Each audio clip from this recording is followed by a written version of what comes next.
GT Holidays. GT Holidays, South India's #1 travel brand.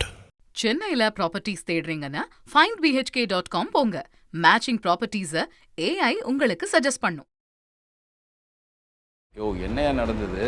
நீ எதேச்சா திடீர்னு அங்கேருந்து வந்த பேச்சு மூச்சு இல்லாமல் இருக்காரு, அப்புறம் காதில் ரத்தம் வந்துடும், என்னையா நடந்தது அப்படின்னு சொல்லும்போது நான் டியூட்டி செஞ்சேன். காலையில் போய் பார்த்தா அவன் இந்த மாதிரி காதில் ரத்தம் வருது சார் அப்படிங்கிறான். அப்புறமா உடனே எல்லோரும் அந்த விடிகாலையிலே நைட்டு அவ்வளோ சீக்கிரமாகவே போய் பார்த்தா வேலை செஞ்சவங்க சொல்ல எல்லாரையுமே நம்ம காலையில் அப்படியே ஜாம் பண்ணி நைட் டியூட்டி முடித்தவங்களை வெளியில் போகாமல் அப்படி ஜாம் பண்ணிவிட்டு நம்ம அங்கேருந்துங்கன்னே இன்வெஸ்டிகேஷன் ஸ்டார்ட் பண்ணுறோம். ஏன்னா நம்ம அவ்வளோ கரெக்டாக இது பண்ண முடியல. இதில் உள்ளே இருக்கிறவங்க கூட ஒரு ஃபோன் பண்ணி சொல்லிட்டு இருப்பாங்கள்ல, இது மாதிரி அச்சு ஒருத்தன் செத்து போயிட்டான் ராத்திரி நடந்த சண்டையில், அதனால் போலீஸ் ஒன்று தேடி வராங்க அப்படின்ற மாதிரி சொன்ன உடனே அவர் எஸ்கேப்.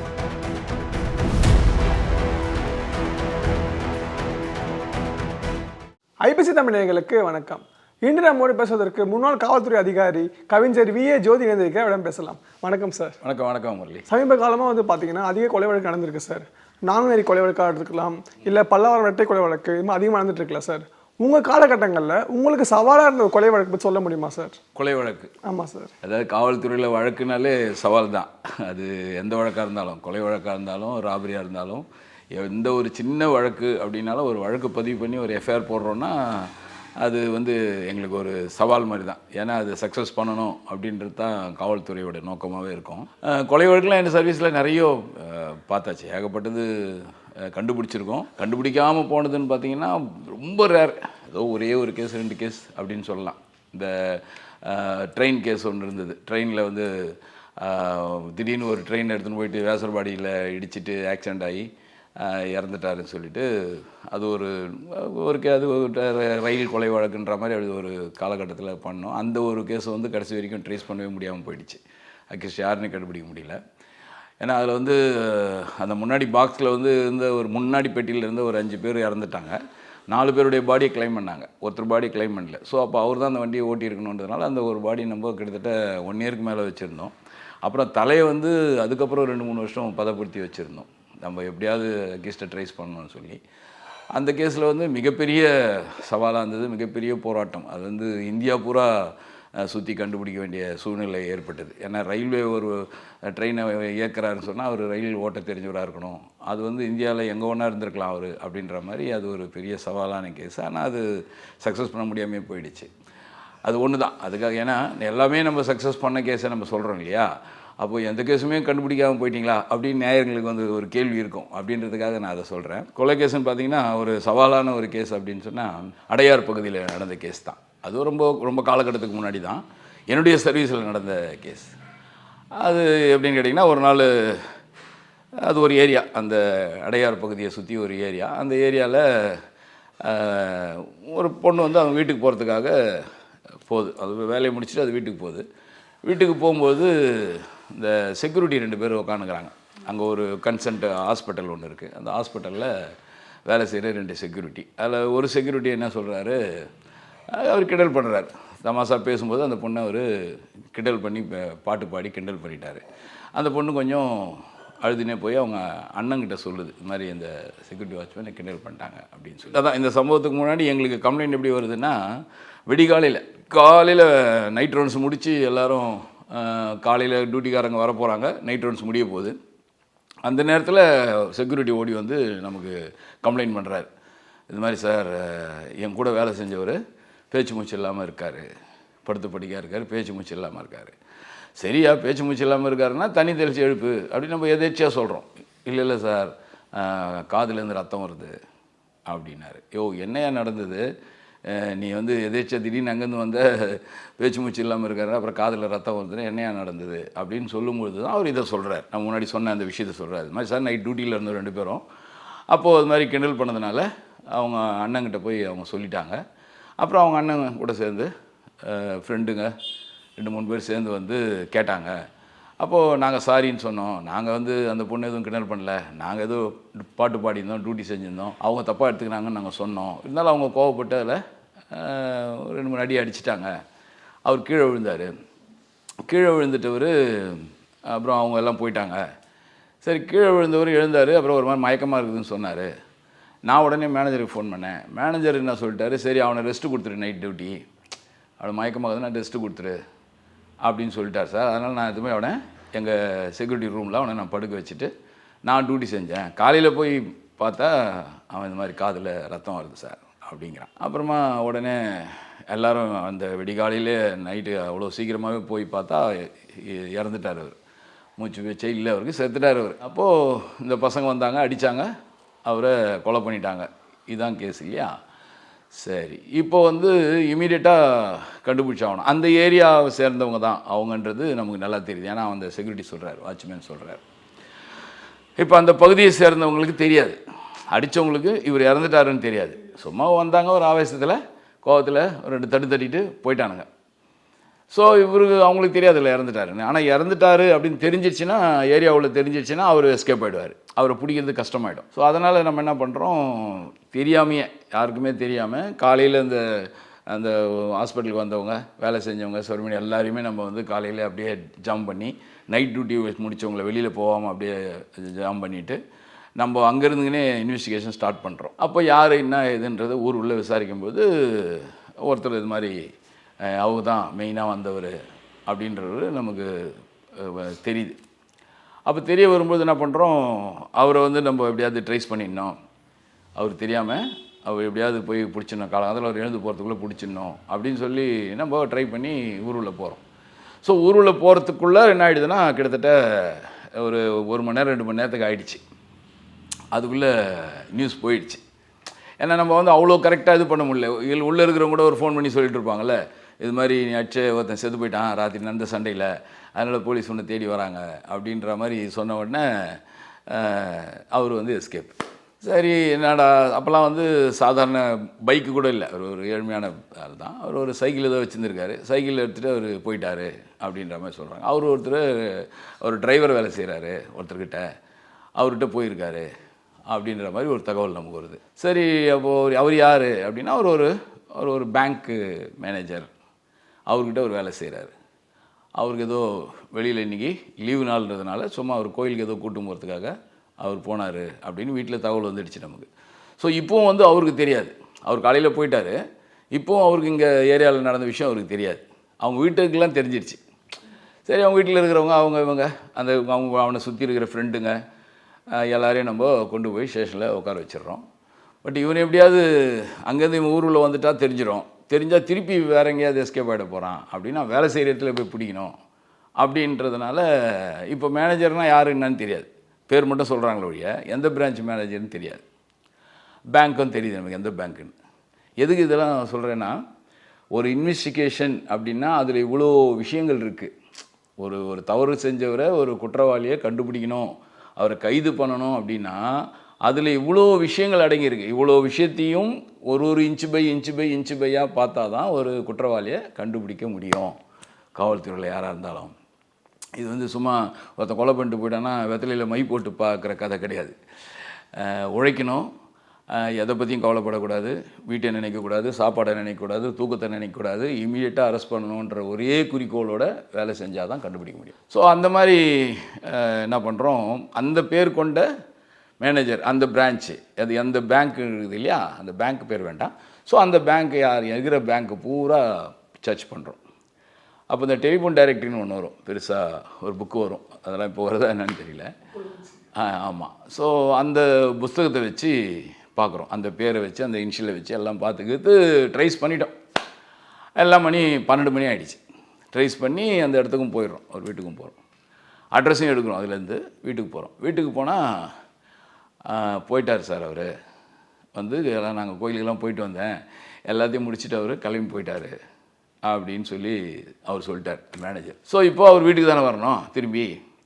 அப்போ நம்ம இமீடியட்டாக இங்கேயும் ஒரு பார்ட்டி இருக்குது, அவர் வீட்டாண்ட வந்தால் அரெஸ்ட் பண்ணுறதுக்கு வீட்டுக்கிட்டேயும் ஒரு பார்ட்டி இருக்குது. நாங்கள் அங்கே போய் பார்க்குறோம். ஆனால் அவருக்கு விஷயம் தெரிஞ்சிச்சு. அவன் வீட்டாண்ட வர்றதுக்குள்ளேயே வீட்டில் இருக்கிற ஃப்ரெண்டுங்க சொல்லிட்டாங்க, வேண்டாம் வராத, போலீஸ் வீட்டாண்ட இருக்காங்க, உன்னை பிடிச்சிருவாங்கன்னொன்னே அவர் என்ன பண்ணுறாரு, அவருடைய தம்பி வீட்டுக்கு போகிறார்.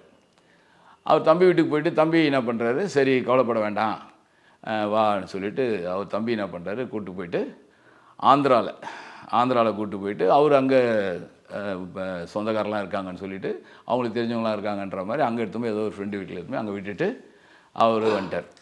இப்போது என்ன ஆகிடுச்சு, அவ்வளோதான், ஆள் இல்லை இந்த கொலை கேஸில். இப்போது நம்ம கொலையாளி யாருன்னு தெரியுது, ஆனால் இப்போ அவர் எங்கே இருக்காருன்றதை நம்மளால் கண்டுபிடிக்க முடியல. நம்மளால் முடிஞ்ச வரைக்கும் ட்ரை பண்ணுறோம். அவங்க தம்பியும் கூட்டு வந்து விசாரிக்கிறோம். அவன் தெரியலன்னுறாரு. எடுத்த உடனே என்கிட்ட வரவே இல்லை சார், தெரியல, நான் பார்க்கலன்ட்டார். ஸோ இப்போ அடுத்தது அவங்க சம்மந்தப்பட்டவங்க, அவங்க அப்பா அம்மா, அவங்களோட ரிலேஷனு, மாமன், மச்சான், தோழம் எல்லோரையும் நம்ம விசாரிக்கிறோம். எங்கே போனான்னு தெரியல சார், எங்கள் சொந்தக்கார வீடெலாம் இருக்குது, அட்ரஸ் கொடுக்குறேன் பார்த்துங்கன்ட்டாங்க. அவங்க சொந்தக்கார வீடெல்லாம் போய் கேட்டுடுறோம், எங்கேயுமே இல்லை. இந்த ஆந்திராவில் ஒரு ரிலேஷன் இருக்காங்கன்றது சொல்லலை, நமக்கு தெரியல. இவர் அங்கேயே போய் தங்கிட்டார். இப்போது இதுக்கு இடையில் என்ன ஆகிடுச்சு, அவர் தம்பியை நம்ம கூட்டு வந்து உட்கார வச்சுட்டோம். இப்போ தம்பிக்கும் அண்ணனுக்கும் எந்த விதமான டிரான்ஸ்லேஷனுக்கும் வாய்ப்பு இல்லாத போயிடுச்சு. ஸ்டேஷனில் மாட்டினதால் அவர் அங்கே தங்கிட்டார். இங்கே என்ன நடக்குதுன்னு அவருக்கும் தெரியாத சூழ்நிலை ஆயிடுச்சு.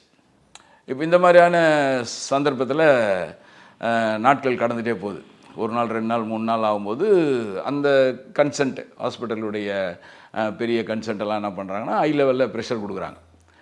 ஒரு செக்யூரிட்டியை அடித்து சாவடிச்சிருக்காங்க, இன்னும் நீங்கள் கண்டுபிடிக்கலன்னா என்ன பண்ணுறது சார் அப்படின்னு டிசி, ஏசி, கமிஷனர் வரைக்கும் போது கமிஷனர் கேட்குற கொஸ்டின் பண்ணுற அளவுக்கு ஆகிடுச்சு.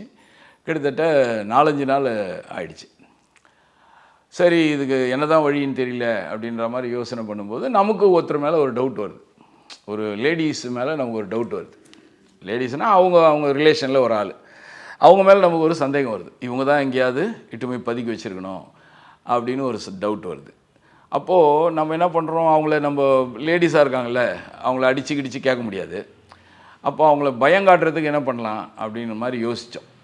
அப்படி யோசிக்கும்போது யாராவது ஒரு ஜென்ஸு, அந்த சம்மந்தப்பட்ட யாராவது ஒருத்தர் எடுத்து சும்மா மிரட்டி பண்ணோம்னா இவங்க ஏதாவது அந்த பயத்தை பார்த்துட்டு இவங்க பயந்து சொல்லுவாங்க அப்படின்னு நாங்களே ஒரு முடிவு பண்ணி 5வது நாள் இது எங்கள் டீம் ஒன்று இருந்தது. அவர் எஸ்ஐ தான், அதுக்கு ஒரு டீம் லீடர் மாதிரி அவர் தான். அவர் கீழே நாங்கள் ஒரு 3-4 பேர் ஸ்பெஷல் பார்ட்டி. அப்போது நம்ம என்ன பண்ணுறோம், ஷேராக ஸ்டேஷனுக்கு வந்து அந்த லேடியை கூப்பிட்டு நிற்க வச்சுட்டு, உங்கள்கிட்ட தான் இருக்கானுங்க, நீ தாட்டுமே அந்த பையனை ஒழுக்கி வச்சுருக்க, ஸோ உண்மையை சொன்னீங்கன்னா பிரச்சனை இல்லை, இல்லைன்னா ரொம்ப லேடி போலீஸை வச்சு நாங்கள் முன்னே விசாரிப்போம் அப்படின்ற மாதிரி அது போலீஸ் பாணியில் கொஞ்சம் பேசிவிட்டு, நீ ஓரமாக நில்லுமா, நாங்கள் இப்போ என்ன அடுத்தது நீ தான் அப்படின்ற மாதிரி ஒரு பயங்காட்டுறதுக்காக அவங்க தம்பி ஒருத்தர் உட்காந்துருந்தார் இல்லையா, அவங்க தம்பியை சும்மா ஒரு ட்ரையலுக்காக அந்த தம்பியை கூப்பிட்டு நான் சும்மா ஒரு லத்தியை அப்படி கையில் எடுத்தேன். நான் உனக்கும் எல்லா கதையும் தெரியும், நீயும் சொல்லாமல் இங்கே வந்து உட்காந்துக்கிறியாடா அப்படின்னு சும்மா அவனை நம்ம அடிக்கிற மாதிரி பாவலா பண்ணால் இந்தம்மா பயப்படுவாங்க அப்படின்ட்டு தான் எங்கள் தாட்டு. அந்த பையன் மேலே எங்களுக்கு ஒரு துளியும் டவுட்டே இல்லை.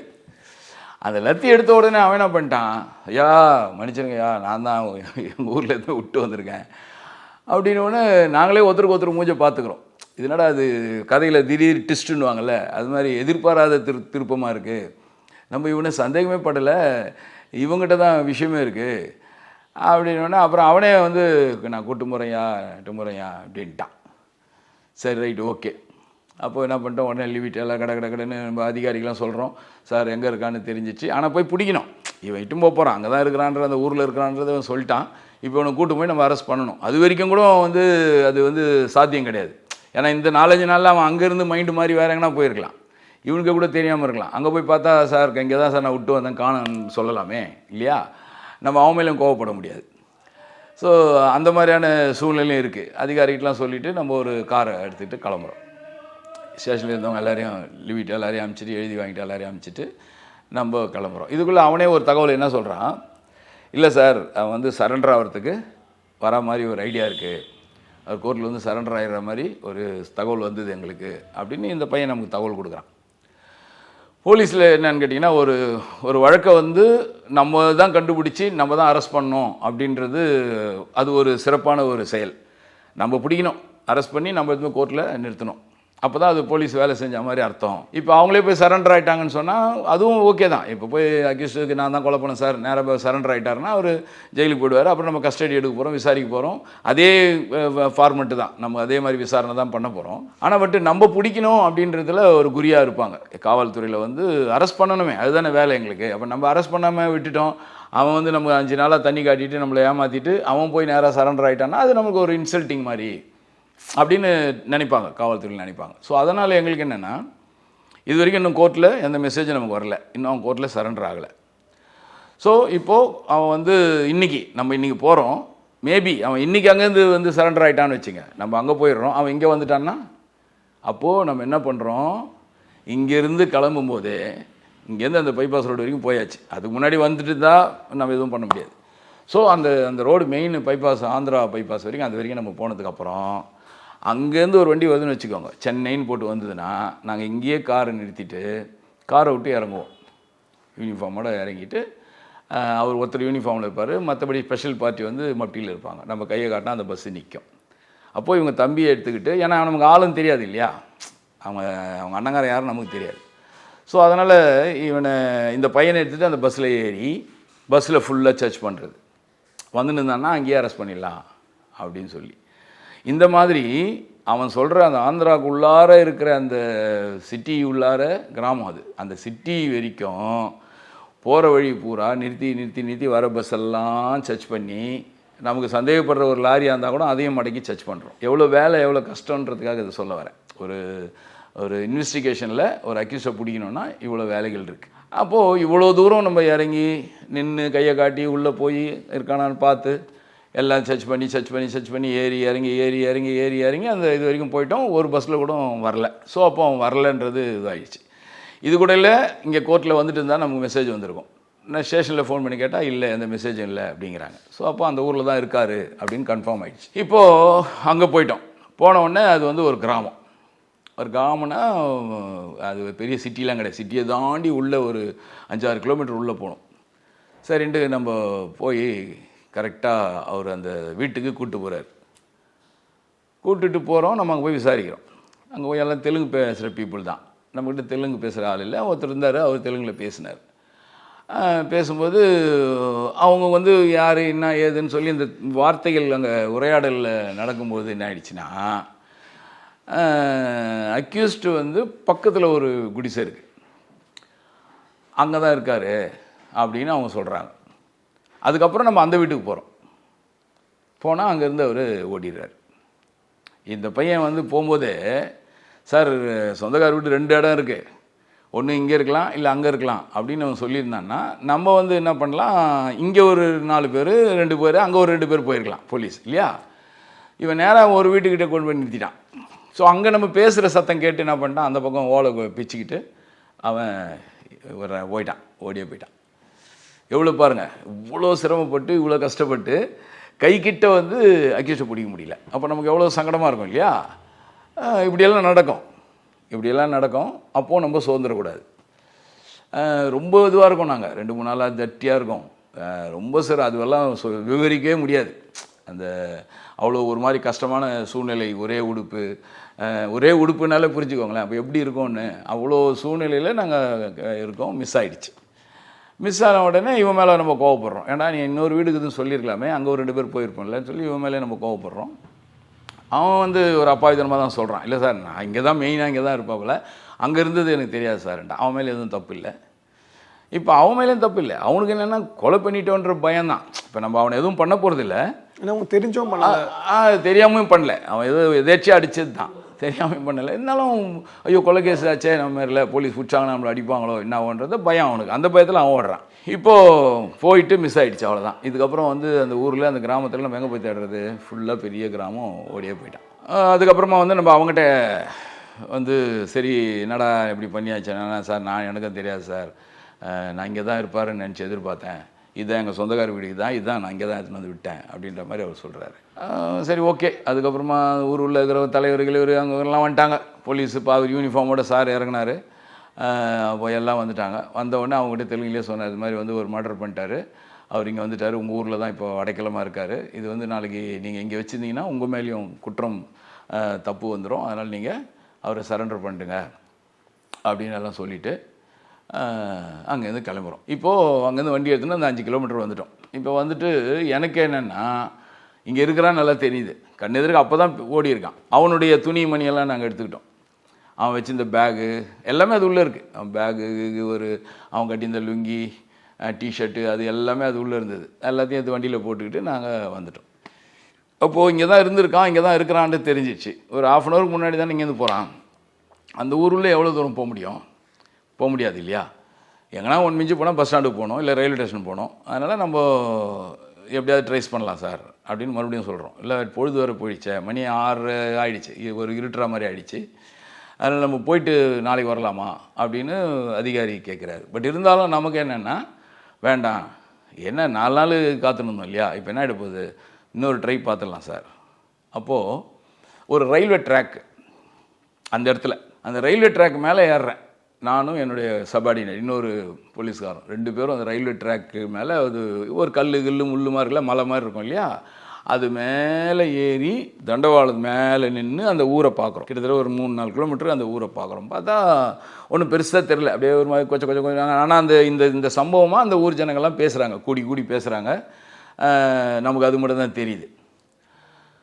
சரி, கீழே இறங்கி நான் என்ன பண்ணுறேன், பேண்ட்டு ஷர்ட்டெல்லாம் கைட்டு ரிமூவ் பண்ணிவிட்டு, அந்த பையனுடைய பேக்லேருந்து எடுத்தோம் இல்லையா, அந்த லுங்கி கட்டிக்கிட்டு, அந்த டிஷர்ட்டை போட்டுக்கிட்டு, ஒரு டவலை தலையில் எல்லாம் கட்டிக்கிட்டு, நாங்கள் 2 பேர் ஒரு டவுன் பஸ்ஸு போகிற ஒரு பஸ்ஸை பிடிச்சி நாங்கள் அங்கே போய் இறங்கிடுறோம். போயிட்டு இறங்கிட்டு இவரை சார் சொல்கிறோம், ஒரு மணி நேரம் பொறுத்து நீங்கள் வாங்க யூனிஃபார்மில். இப்போ அந்த கார் போனால் கூட தெரிஞ்சிடும் அவங்களுக்கு, அதனால் நீங்கள் வண்டி எடுத்துன்னு வராதிங்க, நாங்கள் ட்ரை பண்ணுறோன்னு சொல்லிட்டு அந்த ஊருக்காரெல்லாம் அந்த சுருட்டுன்னு சொல்லி பிடிக்கிறாங்க. அந்த ஏரியா பீப்புளெலாம் எல்லாம் நிறைய பேர் அதுதான் பெருசாக இருக்குது, அதுதான் எல்லாமே யூஸ் பண்ணுறாங்க. அதை ஒரு கடையில் வாங்கி நாங்களும் ஒரு 2 சுருட்டை பற்ற வச்சுக்கிட்டு அப்படியே புகையை விட்டுக்கிட்டு சும்மா ஒரு கால் தாங்கி 2 பேரும் அப்படியே அந்த ஊர் உள்ள நடந்து உள்ளே போகிறோம். எங்களை யாருமே வந்து சந்தேகிக்கல. அந்த ஊர்க்கார மாதிரியே போய்ட்டு சூப்பர், அந்த ஊர்க்கார மாதிரியே நம்ம அந்த இதை காஸ்டியூமெல்லாம் மாற்றிக்கிட்டு அப்படியே அந்த சுருட்டை பிடிச்சிக்கிட்டு அப்படியே தாங்கி அப்படியே ஒரு மாதிரி 2 பேரும் போகிறதுனால யாருமே எங்களை ஒரு பொருட்படுத்தவே இல்லை. அவன் ஏதோ தெலுங்கில் பேசினுக்கிறான். அப்படியே அந்த ஸ்பாட்டுக்கு போகிறோம். அவன் தப்பிச்சு ஓடின வீடு இருக்குது இல்லையா, அங்கே போகிறோம். இவன் மறுபடியும் வந்திருக்கான். எல்லாம் போலீஸ் போயிட்டாங்கன்னு சொன்னதுக்கப்புறம் இவர் மறுபடியும் வந்து இன்னும் யார் வந்தாங்க என்னன்னு ஏதோ விசாரிக்கிறாரு. அவன் எங்களை பார்த்துட்டான். அவனுக்கு தெரியுது நம்ம ஏரியா போலீஸ் இல்லையா, அவன் நம்மளை பார்த்துருப்பான்ல, நம்ம தானே அவனை பார்க்கல. அவன் நம்ம அடிக்கடி கிரவுண்ட்ஸ் போகிறோம், பெட்ரோல் போகிறோம், எல்லாம் வரோம்ல, அவன் பார்த்துருப்பான்ல. அவன் பார்த்துட்டு ஓட ஆரம்பிச்சிட்டான். நல்லா ஒரு ஜஸ்ட் ஒரு 100 மீட்டர் 200 மீட்டர்லேருந்து ஓடுறான்.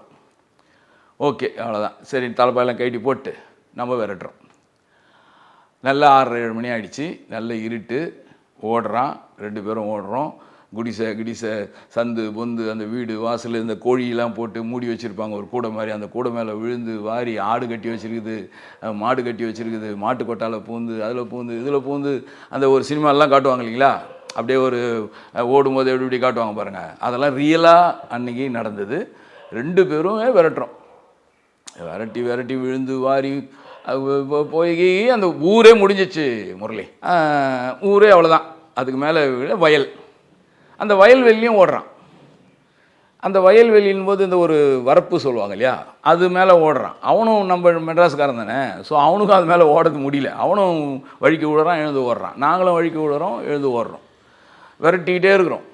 கரும்பு ஒரு வந்தது, பெரிய பெரிய கரும்பு இது போட்டு வச்சுருக்காங்க, அது உள்ளே பூந்து வேறு ஓடுறான். அப்புறம் நான் அது உள்ளே போகும்போது என் கூட இருக்கிறவர் கொஞ்சம் அவர் கொஞ்சம் கன்னியாகுமரிக்கார். அவர் இந்த நல்லா அதை பற்றிலாம் அவருக்கு தெரியும், விவசாயம் பற்றிலாம். அதனால் அவர் உடனே கைப்பிடிச்சி, ஈவினிங்கில் வந்து பாம்புலாம் வரும், 6-7 மணி ஆச்சுன்னா பாம்புலாம் வரும், அதுவும் இந்த கரும்பு இது உள்ளே நுழையக்கூடாது அப்படின்னு நான் கைப்பிடிச்சி எழுதுகிறாரு. நீ என்னப்பா, நீ அவன் ஓடினுக்கிறான், கண் எதிர்க்க இந்த நேரத்தில் வந்து பாம்பு வரும், பல்லி வரும். இதெல்லாம் வந்து வெறித்தனமான வேலைகள். இதெல்லாம் வந்து எப்படி சொல்கிறதுனா, என்னையே நான் பெருமையாக நினச்சிக்கிறேன், பெருமையாக சொல்லிக்கிறேன். ஏன்னா இந்த மாதிரிலாம் எந்த காவலரும் எந்த போலீஸும் செய்ய தயாராகவே இருக்க மாட்டாங்க. ஓட்டானா சரி, ஊரில் சொல்லிட்டேப்பா ஒழுங்காக அதுமாதிரி சரண்டர் பண்ணுங்க, இல்லைனா கையை காலை ஓடிச்சிடும், ஆச்சா போச்சான்னு நம்ம டைலாக்லாம் பேசிட்டு எல்லாம் ஏறி வந்துடுவாங்க. 4 நாள் வீட்டுக்கு போவோம், வேலை செய்யறதுக்கே ஆள் கிடையாது. அன்றைக்கும் கிடையாது, இன்றைக்கும் கிடையாது. அன்றைக்காவது என்ன மாதிரி ஸ்பெஷல் பார்ட்டி நிறைய பேர் இருந்தாங்க. இப்போலாம் வந்து அப்படிலாம் அவ்வளோ இதுவாக வேலை செய்கிறதுக்கு நம்ம நண்பர்கள் யாரும் தயாராக இல்லை. அது கொஞ்சம் எனக்கே கூட அது கஷ்டமாக தான் இருக்குது.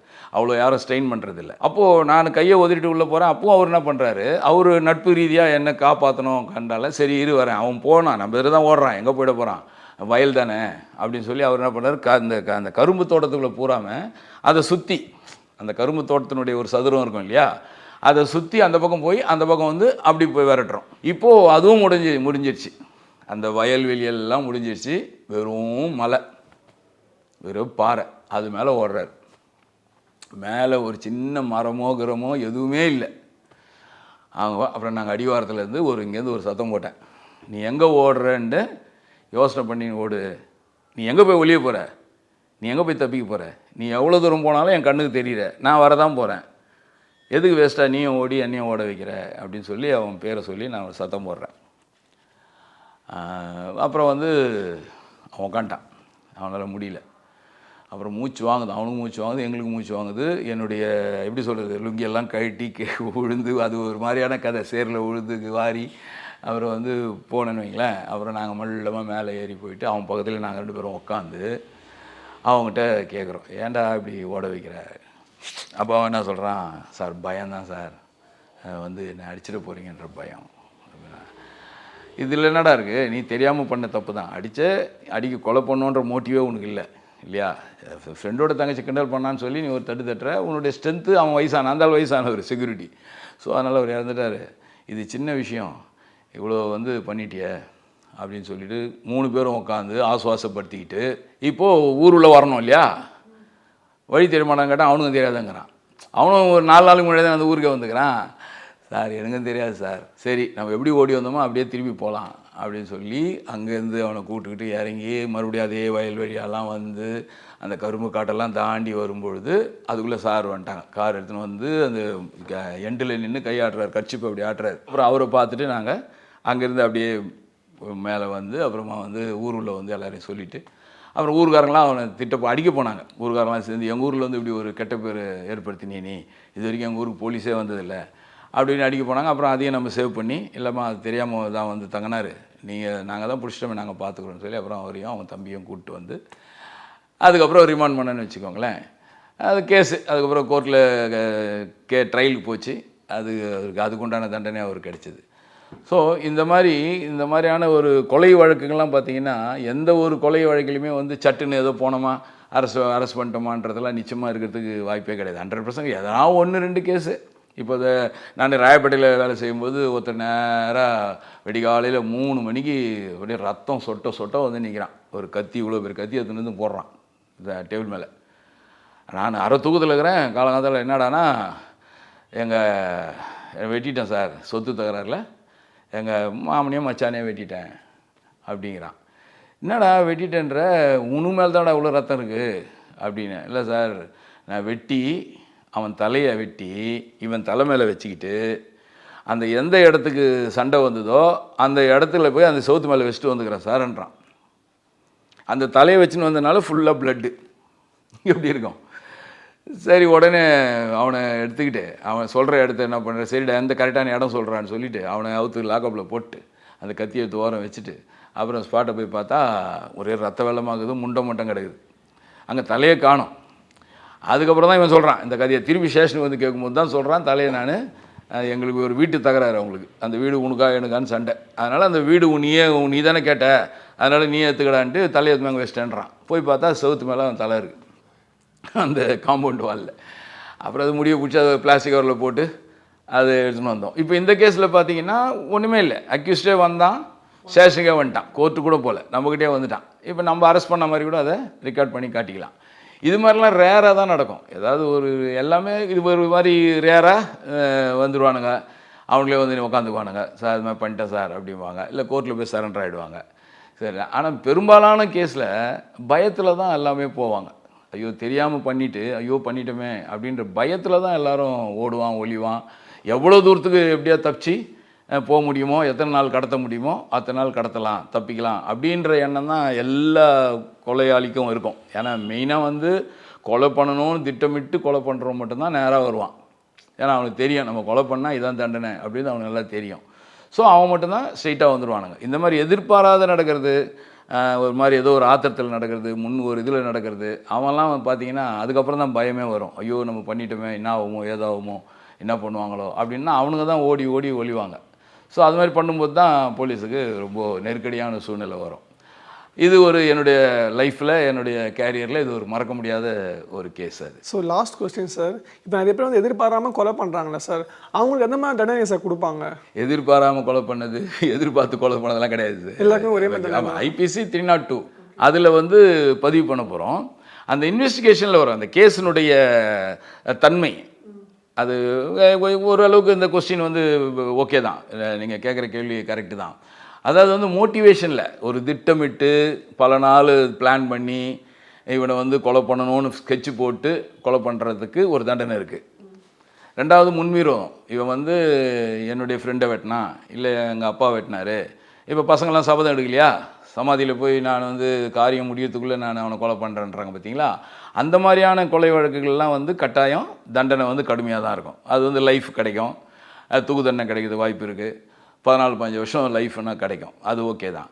ஆனால் இந்த மாதிரி இந்த நீங்கள் கேட்ட கொஸ்டின் நல்ல கொஸ்டின் தான். எதிர்பாராமல் பண்ணுறான் இல்லையா, ஒரு ஆத்திரத்தில் பண்ணுறது. இப்போ பார்த்தீங்கன்னா ஒரு டெய்லர் கூட என்ன பண்ணுறான், ஏதோ ஒரு இதில் வந்து கடையில் ஏதோ இதில் வாக்குவாதத்தில் அவங்க அம்மாவை பற்றி திட்டினான்னு சொல்லிட்டு கத்திரிக்கோளத்தை குத்திட்டான். அப்புறமா தான் எங்கள் அம்மாவை சொன்னதுனால குத்திட்டேன் சார் நான், எனக்கு அவனுக்கு எந்த விதமான முன்விரோதமும் கிடையாது, சண்டையும் கிடையாது. ஏதோ சொக்கா கொடுக்க வந்தால் தைக்க வந்தால் சரியா இல்லைன்னு பேசினே இருக்கும்போது அவர் ஒரு வார்த்தை எங்கள் அம்மா பற்றி சொல்லிட்டாரு. அப்போது அம்மா மேலே இருக்கிற பாசத்தினால் வந்த ஒரு இது உணர்ச்சியினுடைய வேகம் அது உச்சக்கட்டம். ஸோ அந்த மாதிரி நேரத்துகளில் நீதிபதியெலாம் என்ன பண்ணுவாங்கன்னா அது கொஞ்சம் அதை ஒரு பாயிண்ட்டாக வச்சு வாதாடுவாங்க. அவங்களுக்கு உண்டான வழக்கறிஞர்கள் வந்து அவருக்கு எந்த முன்விரோதமும் கிடையாது, அவர் மேலே எந்த விதமான கோபமும் தாபமும் கிடையாது. ஸோ இது வந்து எதிர்பாராமல் ஒரு நடந்தது தான். அதனால் இதை வந்து ஒரு பெரிய திட்டமிட்ட கொலைன்னு நீங்கள் முடிவு பண்ணக்கூடாது அப்படின்ற மாதிரி அவங்க வாதாடுவாங்க. ஆனால் நம்ம சைடில் என்ன வாதாடுவோம்னா கொலை தானே, எப்படி பண்ணாலும் கொலை பண்ணார், அதனால் அந்த கொலைக்கு உண்டான தண்டனை அவருக்கு ஆயுள் தண்டனை கிடைக்கணும் அப்படின்னு தான் நம்ம போலீஸ் சைடில் பிபி சைடில் நம்மலாம் வாதாடுவோம். அப்போது இப்படி ஒரு நிர்ணயம் பண்ணி என்ன பண்ணுவாங்கன்னா தண்டனையை குறைப்பாங்க. ஒரே மாதிரியான தண்டனை, கொலைன்னா ஒரு தண்டனை தான் கிடையாது. ஆனால் செக்ஷன் ஒன்று தான் நான் முதல்ல அதான் ஆரம்பித்தேன், அப்படி சொன்னேன் நான். ஐபிசி 302 ஐபிசினா கொலைக்கு அதுதான். ஆனால் அந்த வழக்கின் தன்மையை பொறுத்து, அந்த வழக்கோட சாராம்சத்தை பொறுத்து தண்டனைகள் மாறுபடும். கடுமையான தண்டனை இருக்கும், குறைஞ்ச தண்டனை இருக்கும். இப்போ ஏன் உங்களுக்கு வந்து ஆக்சிடென்ட் ஆகுது, வண்டி போயிடுறோம், ஒரு பைக்கில் போய் இடிச்சிடுறீங்க, காரில் போகிறீங்க, பைக்கில் வச்சுங்க, கீழே விழுந்துட்டார், தலை அடிப்படுது, ஒரு 2 நாள் ஹாஸ்பிட்டலில் சேர்த்துட்டாருன்னு வச்சுங்க. இப்போ அது வந்து நம்ம 302 போட்டு இது பண்ண முடியாதுல்ல, அது கொலைன்னே சொல்ல முடியாது. ஆனால் இறந்தது தான். அதுக்கு வந்து பார்த்திங்கன்னா 304A வாங்க. 304A அதாவது கொலை தான். அது வந்து கொலையாகாத சந்தர்ப்பம். அந்த சந்தர்ப்பம் வந்து திட்டமிட்ட சந்தர்ப்பம்லாம் கிடையாது, எதிர்பாராத விதமாக மோதல், விபத்து தான், வெறும் ஃபைன் தான். ஆக்சிடென்ட் பிரான்ச்சில் இன்வெஸ்டிகேஷன், டிராஃபிக் இன்வெஸ்டிகேஷனில் தான் இந்த கேஸ் நிறைய வரும். அதில் பார்த்தீங்கன்னா ஃபைன் தான் கட்டுறாங்க, ஒரு 5000-10,000 ஃபைன் தான் கட்ட முடியும். மற்றபடி அவருக்கு இன்சூரன்ஸ் கிளைம் பண்ணலாம், அவர் இறந்ததுக்கான இதெல்லாம் நம்ம கிளைம் பண்ணிக்கலாம் முடிய. இவர் கொலை பண்ணாருன்ற எஃப்ஐஆரே போட முடியாது. அந்த கொலைன்ற வார்த்தையே அதில் வராது. அது கொலை ஆகாத சந்தர்ப்பம்னு சொல்லுவாங்க தமிழில். 304Aன்னு சொல்லுவாங்க செக்ஷன். இப்போ இதே 304A தான் போடுவாங்க அப்படின்னு ஒருத்தன் முடிவு பண்ணி, ஒருத்தனுக்கு முன்விரோதம் இருந்து, அவனுக்கு ஏதாவது அவங்க குடும்பத்தில் தகராறு பண்ணி, இல்லை அவன் ஃப்ரெண்டு எதாவது பண்ணி, அவனுக்கு ஏதோ இன்சல்ட் பண்ணி, ரொம்ப கடுமையான ஒரு விரோதங்களுக்குள்ளேயே இருந்து, இதை வெளியே காட்டிக்காமல் மனசுலேயே வச்சுருந்து கரெக்டாக அவன் எங்கே போகிறான் வரான்னு பார்த்து இவர் ஒரு வண்டி எடுத்துன்னு போய் உடனே தெரியாத மாதிரி அவன் மேலே இடிச்சிட்டு ஐயோ இஷ்டன சார் அப்படின்னு சொல்கிறாருன்னு வச்சுங்க, அது வந்து 302 தான் பக்காவா. ஆனால் அதை போலீஸ் கண்டுபிடிக்கணும். இது வந்து எல்லாமே அது மாதிரி இடிச்சிட்டு ஆக்சிடென்ட்னு சொல்லிட்டு பண்ண முடியாது. எந்த ஒரு வழக்குலையுமே ஆக்சிடென்ட் வழக்கில் விசாரிப்பாங்க. இன்வெஸ்டிகேஷனில் டிராஃபிக் இன்வெஸ்டிகேஷன், போக்குவரத்து புலனாய்வு துறைன்னு இருக்குது. அவங்க வந்து இதை விசாரிப்பாங்க. இந்த மோதல் எப்படி நடந்தது, உண்மையிலேயே அவன் ஏதோ எதேச்சியாக வந்தானா, இவன் எதேச்சியாக வந்துச்சானா, இவனுக்கு அவனுக்கு சம்மந்தமே இல்லையா, இல்லை முன்விரோதம் எதனா இருக்குதா, இவ்வளவும் அதில் விசாரிப்பாங்க. அதெல்லாம் கிளறி பார்க்கும்போது உள்ளுக்குள்ளே ஏதாவது இருந்ததுன்னா பக்காவாக 302 ஐபிசி தான், அவருக்கு கொலை கேஸ் தான். இவர் சும்மா ஆயிடுச்சா எனக்கு தெரியாமல் விஷயம்லாம் சொல்லி தப்பிக்க முடியாது. ஸோ நிறைய விஷயங்கள் பகிர்ந்துக்கிட்டீங்க. உங்கள் நேரத்தை எங்களுக்காக செலவிட்டதுக்கு மிக்க நன்றி சார். நல்லது. ஐபிசி தமிழ் நேயர்களுக்கும் வணக்கம். நம்ம நீண்ட நாளுக்கு அப்புறம் சந்திக்கிறோம். மீண்டும் ஒரு முறை நம்ம சந்திப்போம். வணக்கம். GT Holidays, South India's #1 travel brand. சென்னையில ப்ராப்பர்ட்டிஸ் தேடுறீங்கன்னா findbhk.com போங்க. மேட்சிங் ப்ராப்பர்ட்டிஸை AI உங்களுக்கு சஜஸ்ட் பண்ணும்.